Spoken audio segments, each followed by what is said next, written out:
नमस्कार, जी बिजनेस में आपका बहुत स्वागत है। मैं हूं ब्रिजेश और आप देख रहे हैं न्यूज़ 360। तमाम बड़ी खबरों के साथ हम हाजिर हैं और सबसे बड़ी खबर इस वक्त आ रही है। मुंबई हाई कोर्ट से एफटीआईएल को निराशा हाथ लगी है। मुंबई हाई कोर्ट ने एफटीआईएल को संपत्तियां जब्त करने के मामले में अंतरिम राहत नहीं दी है। कोर्ट ने पुलिस की कार्रवाई पर स्टे लगाने से इनकार कर दिया है। हाईकोर्ट ने इस मामले में सुनवाई के लिए 25 जुलाई की तारीख तय की है। एफटीआईएल ने ईओडब्ल्यू की संपत्तियां जब्त करने के नोटिस के खिलाफ हाईकोर्ट में अर्जी दी थी। ईओडब्ल्यू ने कल एफटीआईएल की सारी संपत्तियों को जब्त कर लिया था। ईओडब्ल्यू ने यह कार्रवाई एनएससीएल केस में एफटीआईएल की भूमिका को देखते हुए उठाया है। हालांकि एफटीआईएल का कहना है कि मुंबई पुलिस की कार्रवाई का कोई कानूनी आधार नहीं है। एफटीआईएल के फाउंडर जिग्नेश शाह को पहले ही पीएमएलए कोर्ट ने 1 अगस्त तक न्यायिक हिरासत में भेज दिया है। एनएससीएल केस में निवेशकों के करीब 5600 करोड़ रुपए फंसे हुए हैं। मुंबई पुलिस की ईओडब्ल्यू ने इस मामले में एनएससीएल और दूसरे आरोपियों की करीब 6000 करोड़ रुपए की संपत्ति जब्त कर रखी है। हालांकि निवेशकों को अब तक जब्त संपत्तियों से कोई रिफंड नहीं मिला है।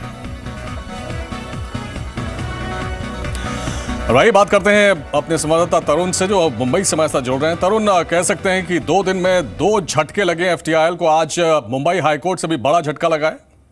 बिल्कुल, मैं बताना चाहूंगा कि आज बॉम्बे हाईकोर्ट ने उनको अंतरिम राहत नहीं देते हुए 25 जुलाई को ये केस रखा है। 25 जुलाई को ये केस सुना जाएगा कि जो ईडब्ल्यू ने कल जो प्रॉपर्टीज अटैच करी हैं, बैंक अकाउंट्स जो अटैच करे हैं, और उस पर सुनवाई 25 जुलाई को होगी। लेकिन जो सबसे इंटरेस्टिंग बात यह है कि एफटीआईएल के जो लॉयर्स है वो ये आर्ग्यूमेंट दे रहे थे कि उनके चेक बाउंस हो सकते हैं। तो सीधा खतरा कंपनी के ऑपरेशंस पे यहाँ पे हम देखेंगे, क्योंकि जो कल ईओडब्ल्यू ने उनके जो कैश है बैलेंस शीट पे उसको भी अटैच किया है, लेकिन करंट अकाउंट को अटैच नहीं किया हुआ है। तो लिहाजा सीधा असर जो है वो कंपनी के ऑपरेशन पे देखने को मिलेगा, और यही दलील एफटीआईएल के लॉयर्स ने दी थी। लेकिन बॉम्बे हाईकोर्ट ने अंतरिम राहत नहीं देते हुए 25 जुलाई को इसकी हियरिंग रखी है। जी, और अब तरुण, ये भी सामने आया था कि एफटीआईएल की तरफ से ये कहा गया है कि उसके 63,000 से ज़्यादा शेयर होल्डर्स हैं और 1,000 से ज़्यादा उसके एम्प्लॉयज़ हैं, उन पर भी असर पड़ेगा जिस तरह से ईओडब्ल्यू ने कल प्रॉपर्टीज़ अटैच की हैं। तो उस बारे में भी कोर्ट ने इस बात पे भी बहुत ज़्यादा गौर नहीं किया। बिल्कुल, मैं बताना चाहूँगा कि एम्प्लॉयज़ पे असर नहीं पड़ेगा, क्योंकि जो सैलरीज होती हैं वो उसको दिया जा सकता है, क्योंकि करंट अकाउंट को अटैच नहीं किया है। लेकिन लिहाजा आने वाले समय में जिस तरह से हमारे जो सोर्सेज हैं वो बता रहे हैं कि निवेशक एमपीआईडी कोर्ट मूव करेंगे और इस चीज़ के लिए दरखास्त करेंगे कि जो लीगल फीस जो एफटीआईएल की तरफ से दी जा रही है, चाहे वो जिग्नेश शाह के केस में हो, जोसेफ मैसी के केस में हो या श्रीकांत जावड़ेकर के केस में हो, उन सभी पर एक तरह से रोक लगाई जाए और जो पैसे का जो लेन देन है वो एक कमेटी के अधीन रख के ही किया जाए। तो चलिए, बहुत बहुत शुक्रिया तरुण। कह सकते हैं फिलहाल आज से तो राहत नहीं मिली है एफटीआईएल को, लेकिन अभी उम्मीद उसकी बाकी। आगे बढ़ते हैं। नेशनल ग्रीन ट्रिब्यूनल ने दिल्ली आरटीओ को आदेश दिया है कि वो पहले 15 साल पुराने डीजल वाहनों का रजिस्ट्रेशन रद्द करें। एनजीटी ने कहा है कि जो गाड़ियां BS1 और BS2 नॉर्म्स पर चल रही हैं उन्हें पहले कबाड़ में डालना चाहिए और ऐसी गाड़ियों को नो ऑब्जेक्शन सर्टिफिकेट जारी नहीं किया जाए। एनजीटी ने डीडीए को ऐसे वाहनों को सड़क से हटाने के लिए पार्किंग की जगह देने का आदेश भी दिया है। एनजीटी ने 10 साल से पुरानी डीजल गाड़ियों को सड़क से हटाने की प्रक्रिया 2 चरणों में पूरा करने को कहा है। वहीं एनजीटी ने केंद्र सरकार से सवाल पूछा है कि जिन लोगों की गाड़ियां सड़क से हटाई जाएंगी उन्हें क्या मुआवजा दिया जाएगा। सरकार पर निशाना साधते हुए एनजीटी ने कहा कि 10 साल पुरानी डीजल गाड़ियों को हटाने के लिए केंद्र ने कुछ नहीं किया, क्योंकि आप कुछ करना ही नहीं चाहते। इसके अलावा एनजीटी ने कहा कि प्रदूषण फैलाने वाले वाहनों पर ग्रीन टैक्स बढ़ाकर 5,000 रुपए किया जा सकता है। नेशनल ग्रीन ट्रिब्यूनल यानी एनजीटी ने 10 साल से पुरानी डीजल गाड़ियों पर बड़ा फैसला सुनाया है। एनजीटी ने दिल्ली सरकार को 10 साल से ज्यादा पुरानी गाड़ियां को डी रजिस्टर करने का आदेश दिया है।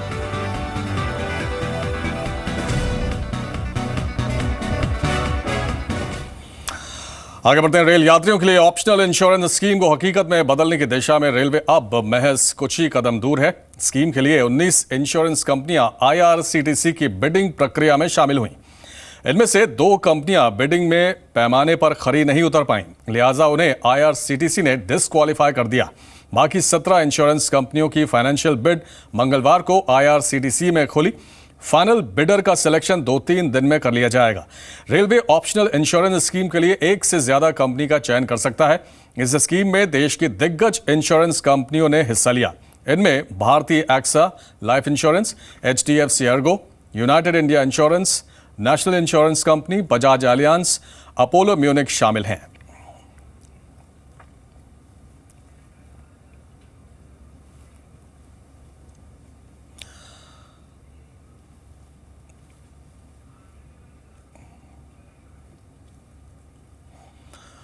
और दिल्ली हाईकोर्ट ने सिविल एविएशन मंत्रालय को हवाई किराए पर कैप लगाने की याचिका पर ध्यान के लिए कहा है। इसके अलावा इन याचिका पर 8 हफ्ते के अंदर ऑर्डर भी जारी करने के लिए कहा है। हवाई किराए पर कैप लगाने के लिए दिल्ली हाईकोर्ट में एडवोकेट अमित साहनी ने जनहित याचिका दायर की थी। इस याचिका में हवाई किरायों पर कैप लगाने के लिए अथॉरिटीज को गाइडलाइंस बनाने का निर्देश देने के लिए कहा है। कोर्ट ने इस मामले में मंत्रालय को कानून के मुताबिक ऑर्डर पास करने का निर्देश दिया है। जनहित याचिका में जाट आरक्षण आंदोलन के दौरान हवाई किरायों में हुई जबरदस्त बढ़ोतरी का हवाला दिया गया है।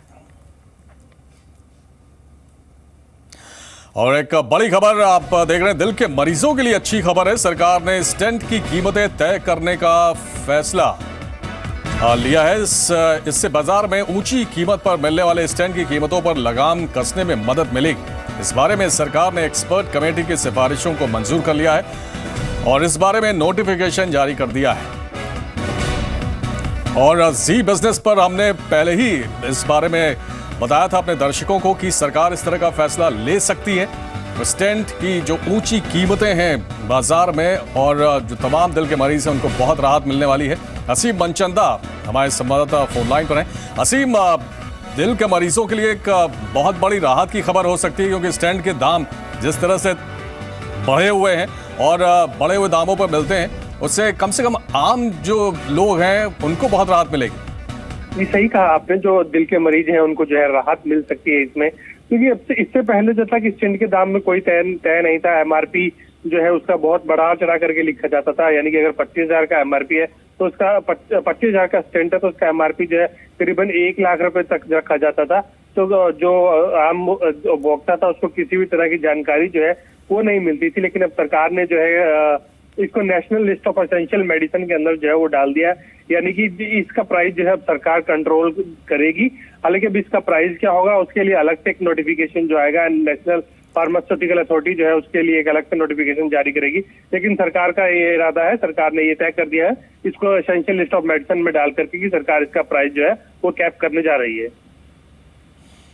जी, और बहुत शुक्रिया असीम आपका इस तमाम जानकारी के लिए। असीम मनचंदा बता रहे थे कि फिलहाल सरकार ने स्टेंट के दामों को कंट्रोल करने की पहल कर दी है।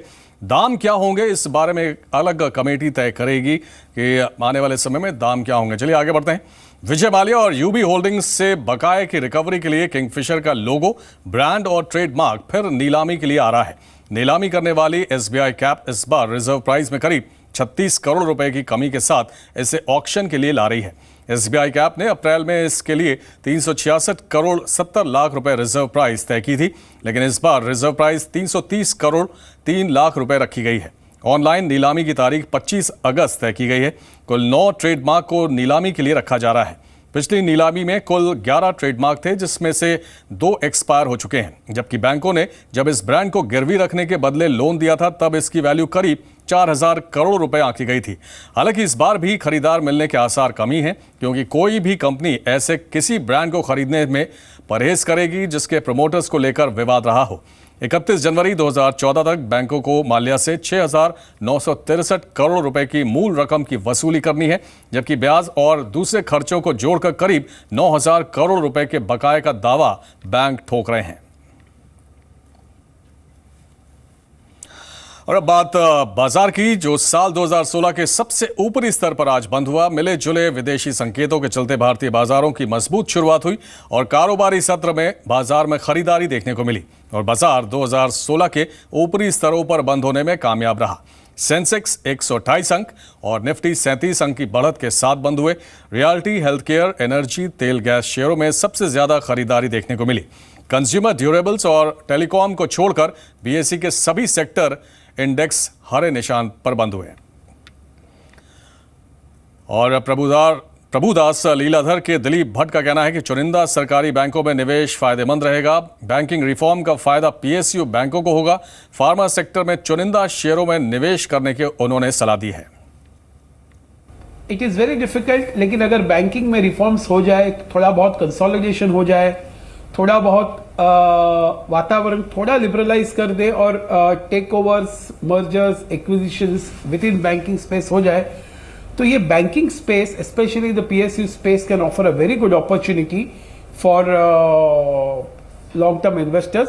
आपका व्यू इसमें शायद 1 से 2 साल हो या 2.5 साल हो, तो शायद आप रीजनेबली अभी भी आप सोच सकते हैं कि लार्सन टुब्रो जैसे स्टॉक है उसमें आप एंटर कर सकते हैं, या फिर सिप्ला को देख सकते हैं, या लुपिन को देख सकते हैं, या सन फार्मा को देख सकते हैं। They are all very expensive, but अगर हम थोड़ा हमारा इन्वेस्टमेंट टाइम फ्रेम लंबा करें तो शायद अपॉर्चुनिटी इन सब में मिल सकती है। L&T इन्फोटेक की लिस्टिंग से पहले ग्रे मार्केट में इसके आईपीओ पर प्रीमियम घट गया है। L&T इन्फोटेक के आईपीओ का प्राइस बैंड 705 से 710 रुपए प्रति शेयर था।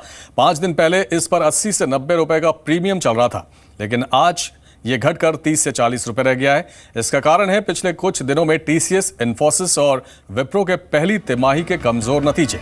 हालांकि अभी भी L&T इन्फोटेक के आईपीओ पर प्रीमियम प्राइस बैंड से काफी ऊपर हैं। आपको बता दें कि L&T इन्फोटेक के शेयर की कल लिस्टिंग होगी।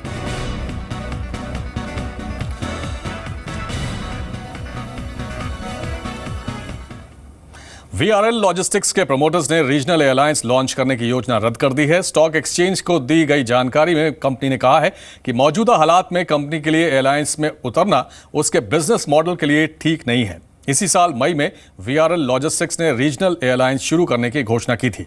कंपनी के प्रमोटर्स ने कहा था कि वो अपनी एयरलाइंस में खुद पैसा लगाएंगे और निवेशकों का इससे कोई लेना देना नहीं होगा। आने वाले दिनों में किसी गांव में अगर किराने की दुकान से कुछ खरीदने पर पेमेंट के वक्त दुकानदार कैश लेने से मना कर दे तो आप चौंकिएगा मत, क्योंकि पेमेंट के लिए कार्ड या ऑनलाइन मोड के इस्तेमाल के लिए कहा जाएगा।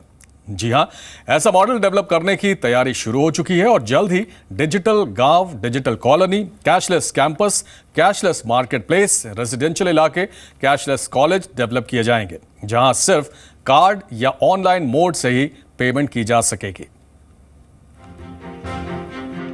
सरकार कैशलेस इकोनॉमी बनाने के लिए तेजी से काम कर रही है। एनपीसीआई यानी national payment corporation of India ऐसे मॉडल पर काम कर रहा है जिसके तहत डिजिटल गांव, digital colony, cashless campus, cashless market place, residential इलाके, कैशलेस कॉलेज डेवलप किए जाएंगे।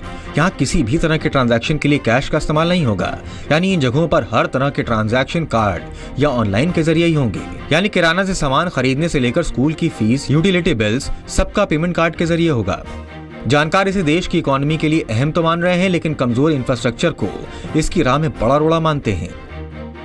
जब हम इस तरफ कदम बढ़ाते हैं तो हमें एक बात का ध्यान जरूर रखना होगा कि भारत में आज हमने डिजिटल सिक्योरिटी पर जितना इन्वेस्टमेंट चाहिए था, या जितना इंफ्रास्ट्रक्चर चाहिए, या जितना ह्यूमन रिसोर्स चाहिए, उसमें इन्वेस्टमेंट किया नहीं है।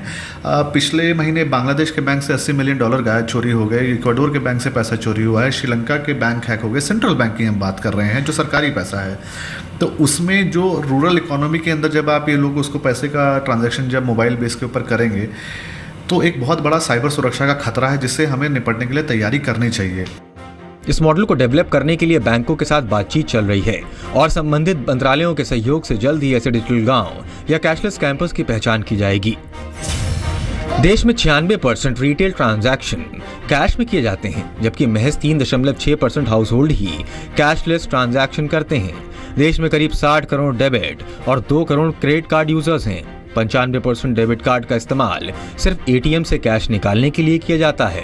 देश में महज 12 लाख पीओएस टर्मिनल्स हैं और ये आमतौर पर इंपोर्ट किए जाते हैं। सूत्रों की माने तो सरकार देश में ही बल्क पीओएस टर्मिनल्स की मैन्युफैक्चरिंग की योजना बना रही है। कुछ शर्तों के साथ कैशलेस ट्रांजैक्शन पर इंसेंटिव देने पर भी विचार किया जा रहा है। जाहिर है देश को कैशलेस इकोनॉमी बनाने की कोशिश तो की जा रही है, लेकिन मौजूदा हालात में इसके सामने चुनौतियों का पहाड़ खड़ा है। प्रकाश प्रियदर्शी, जी मीडिया। आगे बढ़ते हैं। मुंबई के कांदीवली और मलाड इलाके में 3000 से ज्यादा परिवारों को बरसों से अपने आशियाने का इंतजार करना पड़ रहा है। ये इंतजार बिल्डर की देरी से नहीं, बल्कि डिफेंस मिनिस्ट्री की ओर से एनओसी न मिल पाने की वजह से हो रहा है। मलाड और कांदिवली में फैले सेंट्रल ऑर्डिनेंस डिपो के आसपास के कई सोसाइटीज रीडेवलपमेंट में गई थी, लेकिन अब मंजूरियों में अटकने से प्रोजेक्ट पर या तो काम नहीं शुरू हो रहा है या फिर बरसों से एक ही जगह अटक गया है।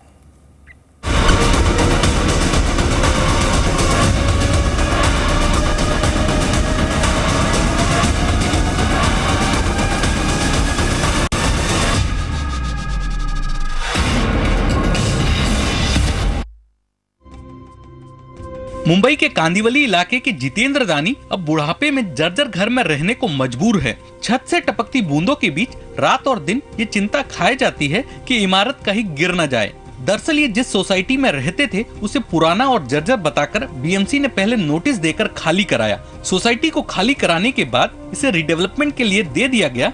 रीडेवलपमेंट की शर्तों के तहत बिल्डर ने 2 साल तक हर महीने किराया दिया, लेकिन बीएमसी और लोकल मिलिट्री अथॉरिटी के बीच परमिशन का मामला फंसने से सोसाइटी के रीडेवलपमेंट का काम अब अटक गया है। प्रोजेक्ट में देरी को देखते हुए बिल्डर ने भी अब किराया देना बंद कर दिया है। तंगहाली में अब दानी परिवार पुरानी जर्जर इमारत में रहने को मजबूर है। इसका रीजन ये है कि हम लोग को जो बाहर जाके रेंट मिलता था वो रेंट देने का बंद कर दिया बिल्डर लोग ने, और हम लोग अफोर्ड नहीं कर सकता था उतना। और बाकी का हम लोग ने एफडी वगैरह कुछ था जमा पैसा, उसको टुड़ा के भरता था पैसा। अभी वो खलास हो गया पैसा पूरा, तो इधर आ गया वापस रहने के लिए। मुश्किलों में जी रहा जितेंद्र दानी का परिवार फिर भी ईश्वर को शुक्रिया कह रहा है कि सिर पर छत तो है, भले ही टपकती ही सही।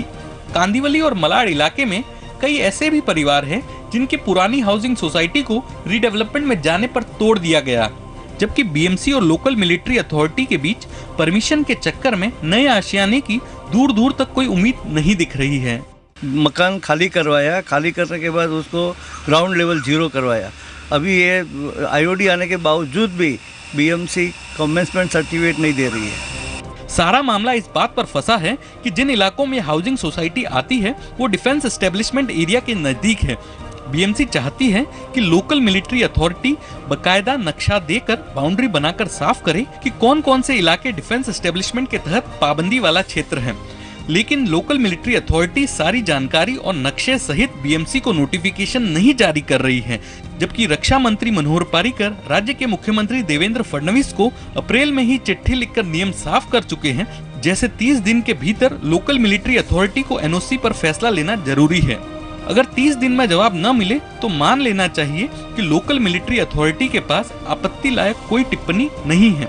रक्षा मंत्री ने यह भी साफ किया है कि डिफेंस एस्टेब्लिशमेंट के 500 मीटर के रेडियस में सीधे या उसकी आड़ में कोई प्रॉपर्टी होगी तो उसे डिफेंस एस्टेब्लिशमेंट माना जाएगा। अगले 2-3 महीने या 6 महीने के बाद न हमारे हाथ से भी बात चली जाएगी, न हम भाड़ा दे पाएंगे, न हमारा ब्याज पूरा हो जाए, ब्याज की वजह से हमारा बिल्डिंग भी पूरा नहीं कर पाएंगे, तब उनका क्या होगा। लेकिन बात फिर भी नहीं बढ़ रही है। दरअसल जब मलाड और कांदिवली के बीच सेंट्रल ऑर्डिनेंस डिपो बनाया गया था तब इलाके में ज्यादा आबादी नहीं थी, लेकिन बीते 2 दशकों में शहर की बढ़ती आबादी के साथ ये मुंबई के सबसे घनी आबादी वाले इलाके में शुमार हो गया है। इस इलाके में पहले कंस्ट्रक्शन के लिए डिफेंस एनओसी की जरूरत नहीं पड़ती थी, लेकिन मई 2011 में रक्षा मंत्रालय की ओर से जारी नोटिफिकेशन के बाद मामला पेचीदा हो गया है। अनुराग शाह, जी मीडिया, मुंबई। और न्यूज़ 360 में आज बस इतना ही। नमस्कार।